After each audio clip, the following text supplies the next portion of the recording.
নানা সমস্যায় জর্জরিত ঈশ্বরদী পৌর স্টেডিয়ামটি। দীর্ঘদিনের অবহেলা, অব্যবস্থাপনা আর দখলদারিত্বে মাঠটি এখন খেলার পুরোপুরি অনুপযোগী। জরাজীর্ণ অবস্থায় পড়ে থাকার ফলে মাদকসেবীদের নিরাপদ অভয়ারণ্যে পরিণত হয়েছে এই ক্রীড়াঙ্গন।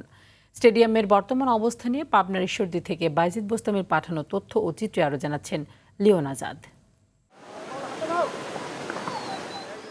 এক সময় যে মাঠ মুখরিত থাকতো হাজারো দর্শক আর খেলোয়াড়দের খোলা হলে, আজ সেখানে শুনশান নীরবতা। পাবনার ঈশ্বরদী পৌর স্টেডিয়ামটি এখন শুধুই কাগজে কলমে অস্তিত্ব টিকিয়ে রেখেছে। দীর্ঘদিন ধরে মাঠের বড় একটি অংশ ইট, পাথর ও বালু রাখার মহাল বানিয়ে রেখেছে স্থানীয় একটি ঠিকাদারি প্রতিষ্ঠান। স্থানীয়দের অভিযোগ, সঠিক তদারকি না থাকায় স্টেডিয়ামটি মাদকসেবী ও বখাটেদের আড্ডাস্থলে পরিণত হয়েছে। শৌচাগার, ড্রেসিং রুম সহ অন্যান্য কাঠামো রক্ষণাবেক্ষণের অভাবে নষ্ট হচ্ছে।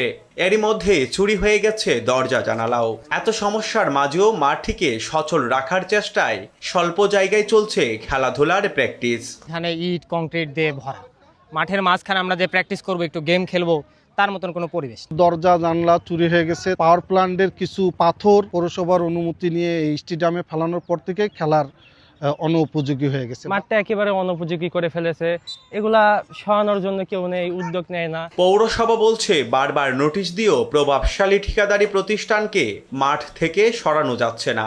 এমনকি অদৃশ্য এক শক্তির দাপটে যেন থমকে আছে সংস্কার কাজও। ঠিকাদারি প্রতিষ্ঠান নিজের প্রত্যেক সম্পত্তির মতো চিন্তা করে এখানে বিভিন্ন রকমের নির্মাণ সামগ্রী ফেলে রাখছে।